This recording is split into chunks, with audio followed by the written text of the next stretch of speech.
Handling Difficult People. Unit 4, Lesson 5. Hello, everyone, and welcome to Conflict Resolution and Peacemaking, the class that teaches you how to manage interpersonal conflict and drama for yourself and others.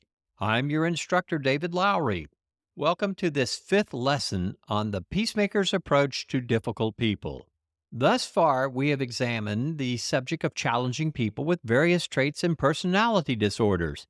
Given what we have seen and discussed thus far, one may wonder, what, if anything, can peacemakers do when working with these kinds of people? While many popular books and websites offer advice for handling difficult people, we found few academic papers suggesting workable approaches for dealing or managing difficult people. It seems the academic world is better at describing than managing them. Even so, we have several suggestions based on relational communication. Today's lesson will discuss basic techniques to help you handle difficult people. As we do, we caution you that our principles are not silver bullets that guarantee you will always prevail. When we say handle difficult people, we mean using relational techniques that keep you physically and psychologically safe, focus on issues, and strive for the best possible relationship given the problems between you and another. When dealing with abusive or difficult people, one must rationally assess the environment for perceptions of danger. It is one thing to deal with agitated and unreasonable people, and quite another to face the possibility of physical, verbal, or emotional abuse. For the record, we believe one should never willingly place themselves in an environment if one believes someone might physically harm them. If unsure of your physical safety, never meet alone. Expect abusive situations.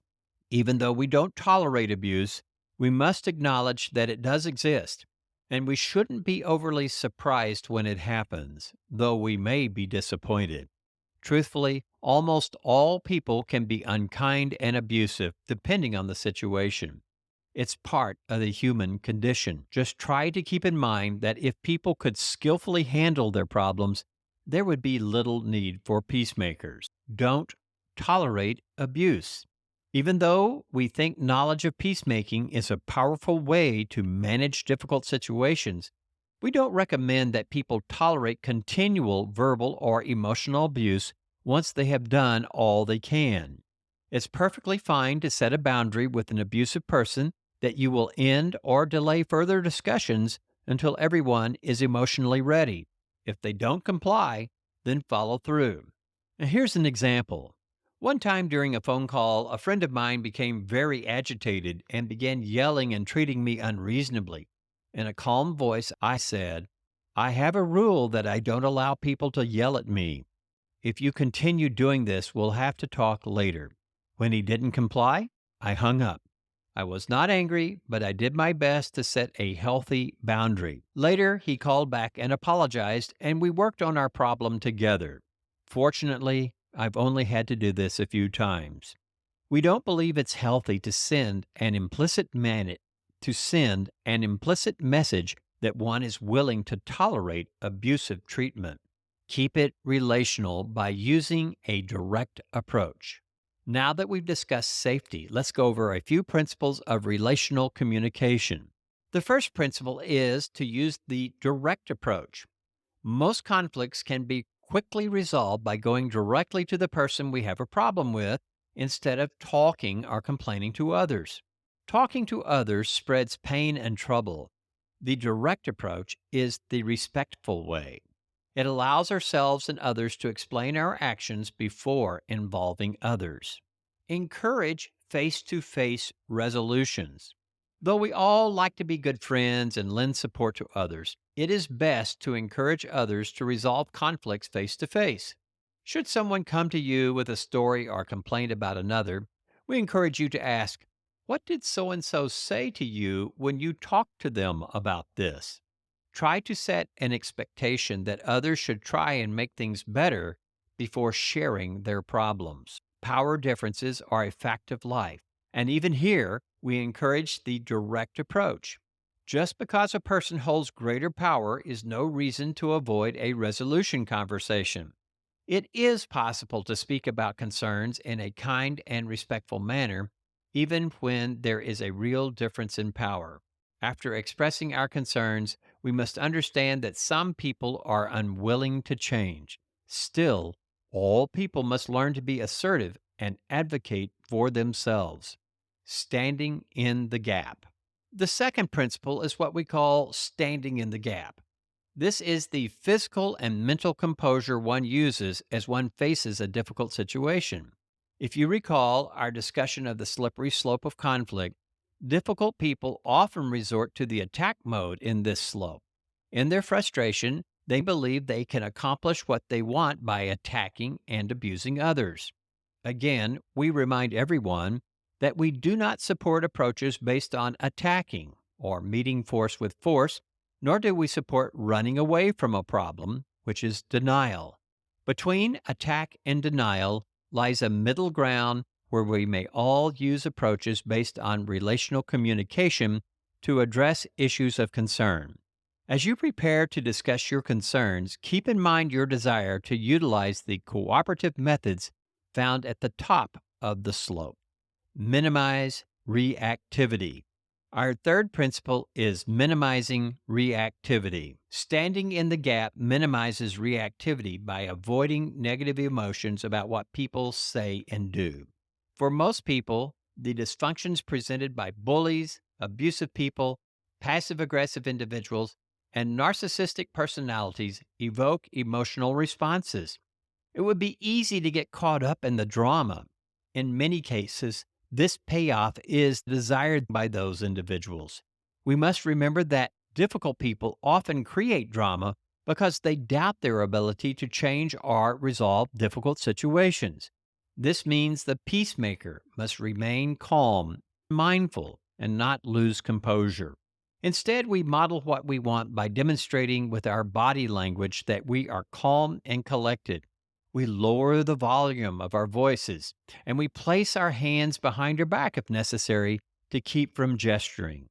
By monitoring our reactivity, we demonstrate that their dysfunctional approaches will have no impact on our reactions or desire to solve problems. Whether you're mediating a dispute for yourself or others, we recommend these guidelines to avoid reactivity. Never yell or use abusive behavior. Show respect to everybody. Allow each person to tell their side of things.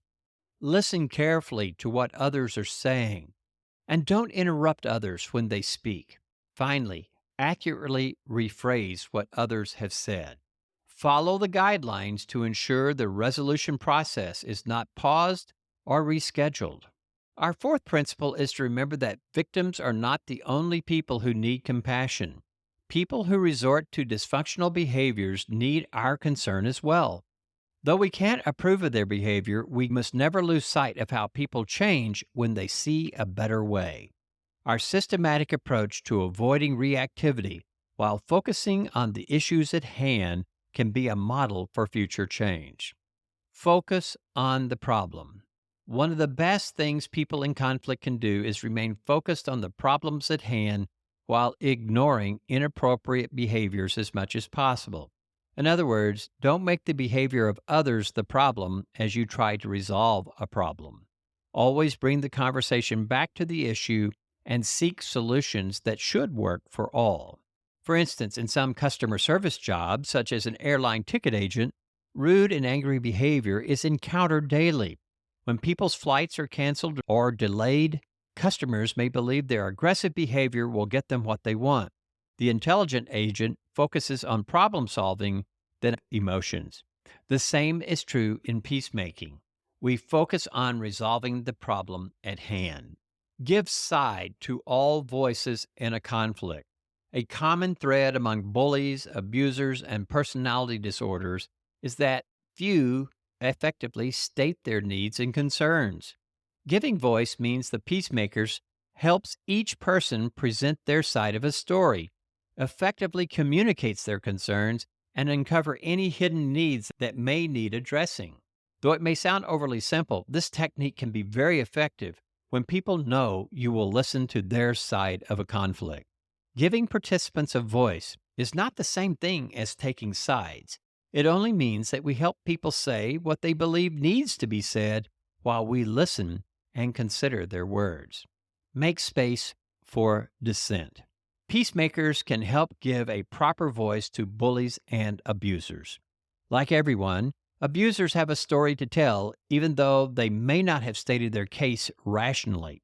Here, the peacemaker can assist with the empathy that is so often lacking as people deal with others.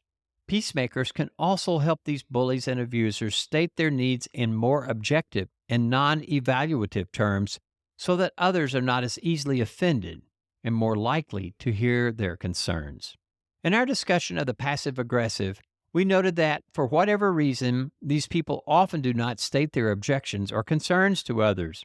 Alluding to the slippery slope discussed earlier, they publicly practice denial while resorting to sabotage. Peacemakers can be very helpful by creating a place of safety where all are encouraged to say what is on their minds.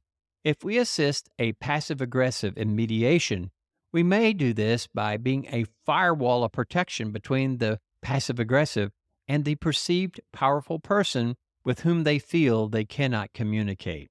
We offer a final caution when working with the passive aggressive. We mustn't appear to be another authority figure making demands on them, since this is one of the 5 elements that trigger this behavior. Search for the best reconciliation given the problems. At the end of our conflict, we hope all participants can reconcile and return to their relationship in a place of good standing. Reconciliation can be both restoring and healing. However, we want to stress that our desire to resolve problems between people doesn't mean we advocate returning to abusive friendships, marriages, and relationships. Depending on the situation, those things may never again be possible. However, in the middle ground we speak, we advocate that people reconcile to the best possible relationship they can manage given the problems they have experienced. A successful reconciliation is where each person may go their way while taking positive steps to move forward. In this lesson, we have discussed simple techniques for dealing with difficult people based on relational communication. We stress the need for safety, setting boundaries that don't permit abuse, and using direct approaches that minimize reactive behaviors and give a voice to all participants. In our next lesson, we will discuss generalized peacemaking principles based on our discussion of difficult people. Thank you for listening, and we encourage you to download a copy of today's script so that you might answer some question over today's podcast.